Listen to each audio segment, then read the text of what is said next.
திருவள்ளூர் மாவட்டத்தில் ஆரம்பாக்கத்தில் 8 வயது பெண் குழந்தை பாலியல் வன்கொடுமை செய்யப்பட்டு அந்த குழந்தைக்கான நீதி கிடைக்கப்பெறாமல் இருந்த நேரம் பாட்டாளி மக்கள் கட்சி தலைவர் மருத்துவர் அன்புமணி ராமதாஸ் அவர்கள் இந்த உண்மை நிலையை அறிந்து வர சொல்லி அனுப்பினார்.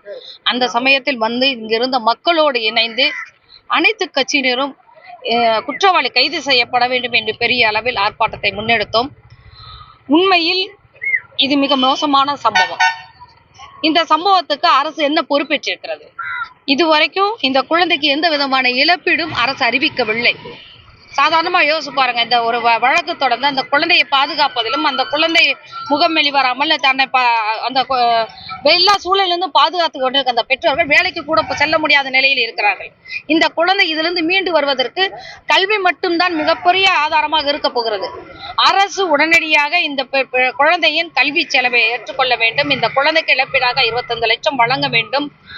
காவல்துறை பக்கத்துல இருந்தவனை கண்டுபிடிக்கிறதுக்கு 13 நாளா இருக்கு. இருந்தாலும் இந்த தேடுதல் பணியில் ஈடுபட்டிருந்த அத்தனை காவல்துறை நண்பர்களுக்கும் நாங்கள் கட்சியின் சார்பில் நன்றியை இந்த தருணத்தில் தெரிவித்துக் கொள்கின்றோம். தண்டனை 7 வருஷம் கழிச்சு தீர்ப்பு சொல்றது போதுமானதா இருக்காதுன்னு நான் நம்புறேன்.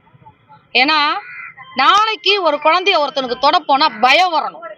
அந்த பயம் வரணும்னா இந்த விஷயம் பேசுபடு பொருளா இருக்கிற இந்த தருணத்திலேயே நீதிமன்றம் இதை சிறப்பு வழக்காக எடுத்துக்கொண்டு உடனடியாக தீர்ப்பு வழங்க வேண்டும்.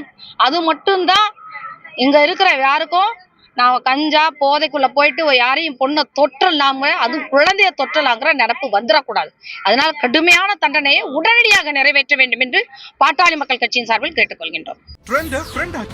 தந்தி டிவியின் சப்ஸ்கிரைபர்ஸ் அண்ட் ஃபாலோவர்ஸ் குடும்பத்துல நீங்களும் இணையுங்க.